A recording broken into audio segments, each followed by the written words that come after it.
경쟁력 방식에 있어서는 안철수 후보가 더 우세합니다. 누가 더 적합하냐, 이 방식에 있어서는 문재인 후보가 더 우세합니다. 남은 기간 동안 오히려 분위기가 주춤할 수도 있습니다. 그래서 단일화 방식 굉장히 중요합니다. 안녕하십니까. 한겨레 사회정책연구소 한기영입니다. 지난 일주일 야권 지지하시는 분들 마음고생 많으셨을 텐데요. 후보 단일화가 약 엿새 동안 결렬되면서 이러다가 정말 후보 단일화 안 되는 거 아니냐, 아마 멘붕에 빠지셨던 분들도 많았을 것 같습니다. 오늘은 후보 단일화 방식의 모든 것에 대해서 살펴보겠습니다. 오늘의 숫자 36.1입니다. 지난주에 한겨레 신문에서 여론조사를 했습니다. 야권 후보 단일화가 성사될 경우에 누가 될 것 같은지 그 전망을 물어보았습니다. 그랬더니 36.1%가 누가 단일화가 되던 야권 후보가 될 것 같다, 이런 응답이 36.1%였습니다. 전반적으로 야권 후보가 단일화만 되면 정권 교체가 될 가능성이 높다, 좀 이런 기대감을 보여주는 수치라고 할 수 있는데요. 근데 이 숫자만 봐서는 감이 잘 안 오실 것 같습니다. 이게 높은지 낮은지. 그래서 비교를 해보았습니다. 36.1 대 30.1. 야권 후보가 단일화가 되어도 박근혜 후보가 이길 것 같다, 이런 응답이 30.1이었습니다. 비교를 해보니까 역시 단일화가 되면 그래도 이길 것 같다, 이런 전반적인 분위기들, 이런 좀 흐름들, 이런 것들이 좀 잡히지 않을까 생각이 됩니다. 그래서 단일화 방식 굉장히 중요합니다. 단일화 방식 하나하나 꼼꼼하게 살펴보겠습니다. 여론조사 방식이 지금 현재 가장 유력하죠. 얼마 전 엠브레인 여론조사에 따르면 국민들의 19.4%가 야권 단일화를 위한 방식으로 여론조사를 선호했습니다. 그리고 여론조사와 경선을 동시에 선호한, 혼합형을 선호한 비율이 33.1%였습니다. 이 두 가지를 합치면 52.5, 약 과반이 넘는 국민들이 여론조사 방식을 선호한 것으로 볼 수 있는데요. 이거는 여론조사 방식을 적극적으로 선호했다기보다는 지금 시간이 얼마 안 남은 상태에서 좀 여론조사 방식이 불가피하지 않나, 좀 이런 의견이 아닌가 생각이 됩니다. 또 하나 주목할 것은 문재인 후보 지지층과 안철수 후보 지지층이 서로 좀 다른 의견을 가지고 있습니다. 상대적으로 안철수 후보 지지층이 여론조사를 더 선호합니다. 22.3%가 선호하는 것으로 나타납니다. 반면에 문재인 후보 지지자 가운데서는 여론조사 방식을 선호한 응답자가 16.8%에 그쳤습니다. 아무래도 여론조사에서 그동안 강세를 보였던 안철수 후보, 그런 것들을 감안해서 안철수 후보 지지층에서 여론조사 방식을 더 선호하는 것 같습니다. 여론조사 쟁점에 대해서도 한번 살펴보겠습니다. 첫 번째, 여론조사 방식과 관련해서 경쟁력 조사냐 아니면 적합도 조사냐. 박근혜 후보와 대항해서 누가 더 경쟁력이 있느냐. 이 경쟁력 방식에 있어서는 안철수 후보가 더 우세합니다. 반면에 누가 더 적합하냐, 이 방식에 있어서는 문재인 후보가 더 우세합니다. 이렇게 두 후보가 서로 좀 다른 다른 면에서 우세하다 보니까 좀 이 부분이 관건이 되는데요.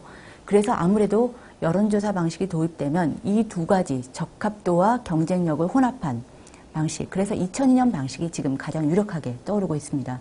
2002년 방식을 지금 도입을 하면 이렇습니다. 박근혜 후보와 경쟁을 야권 단일 후보로서 문재인과 안철수 후보 중에서 누구를 더 지지하십니까? 이런 문항이 될 가능성이 높습니다. 그 다음에 두 번째, 역선택 문제가 있습니다. 역선택이라는 용어는 경쟁력이 있는 후보보다는 오히려 박근혜 후보와 경쟁에서 좀 쉬운 상대를 박근혜 후보 지지층들이 선택한다, 이런 거거든요. 그래서 이 역선택을 방지하는 문제가 중요합니다. 지금 시도되고 있는 방식은 야권 지지자들만을 따로 추출해내어서 그 분들만을 대상으로 해서 조사를 하는 방식이 유력합니다. 여론조사의 장점과 단점에 대해서도 한번 살펴보겠습니다. 여론조사의 장점, 아무래도 짧은 시간 내에 명확한 결과가 나타난다는 거, 이게 가장 큰 장점이겠죠. 그리고 또 하나, 여론조사. 2002년 대선부터 여러 차례 시행되다 보니까 여론조사 방식에 대해서는 그 협상의 기술, 협상의 노하우들, 이런 것들이 어느 정도 축적되어 있죠. 그래서 협상하기도 쉽습니다. 반면에 단점이 있습니다. 여러 번 하다 보니까 학습 효과가 생겼습니다. 그래서 이전과 같은 감동, 이전과 같은 어떤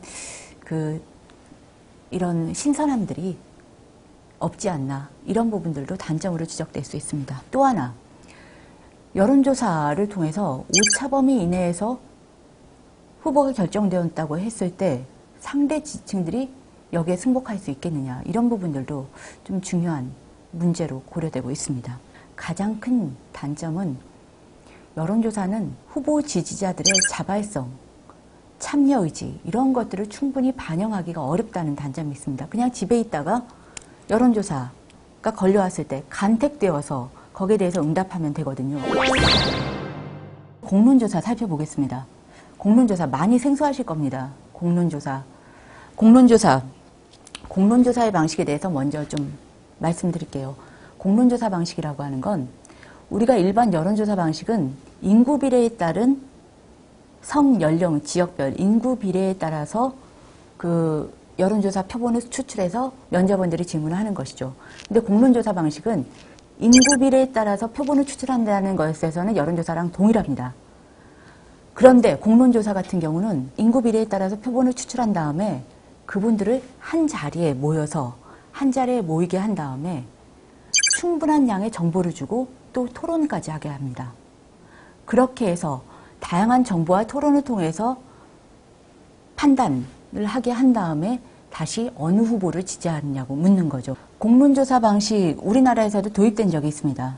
먼저 정책조사에서는 참여정부 때 부동산 정책 가지고 한번 도입된 적이 있고요. 그 다음에 후보 단일화를 위해서 2010년 지방선거 때 경기도지사 선거에서 한번 도입됐습니다. 당시에 김진표, 유시민 두 경기도지사 야권 후보 단일화 과정에서 여론조사 50, 공론조사 50으로 합의를 했습니다.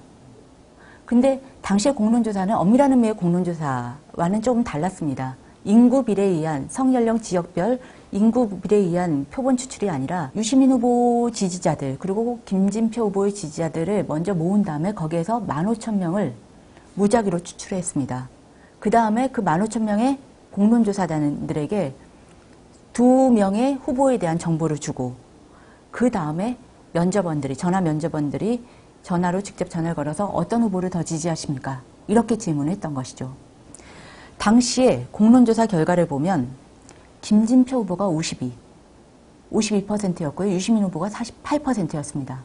여론조사랑 차이를 보면 당시 여론조사는 김진표 후보 47%, 유시민 후보 53%였습니다. 공론조사가 여론조사와 반드시 일치하지 않는다. 이런 것들을 보여주는 그런 사례라고 할 수 있죠. 이번에 후보 단일화, 문재인 안철수 후보 단일화 과정에서 거론되고 있는 공론 방식은 또 2010년의 경기도지사 방식과도 또 다릅니다. 이번에는 안철수 후보 지지자들 50, 그 다음에 문재인 후보 지지자들 50 이렇게 구성을 해서 여기에서 무작위로 공론조사단을 추출한 다음에 충분한 양의 정보를 주고 토론하게 하고 그 다음에 면접원들이 전화를 걸어서 지지를 묻게 하는 방식입니다. 그래서 어쨌든 핵심은 양쪽 지지자들이 이렇게 동등한 숫자로 구성된다는 점에서 현재 거론되고 있는 방식은 과거와 좀 다르다. 그리고 엄밀한 의미의 공론조사 방식과도 다르다고 할 수 있습니다. 하지만 충분한 양의 정보를 주고 또 토론도 하게 하고 그런 다음에 지지 후보를 결정하게 하고 그 판단을 존중한다는 의미에서 그 판단은 훨씬 더 합리적이고 좀 민주적이고 심사숙고된 의견이라고 할 수 있는 거죠. 오늘의 숫자 36.1이었는데요. 이 36.1 야권 후보 단일화가 성사되었을 경우에 누가 되든지 간에 야권 단일 후보가 이번 대선에서 될 것 같다. 이런 기대치 혹은 어떤 대세론, 대세 흐름 이런 것들을 보여주는 숫자 36.1이었습니다. 박근혜 후보가 어쨌든 야권 후보가 단일화가 되어도 박근혜 후보가 이길 것이다. 이런 응답 30.1%에 비해서 36.1 훨씬 높습니다. 야권 단일 후보 어렵게 단일화가 성사되어도 대선에서 승리하기 위해서는 50%를 넘겨야 되는데요.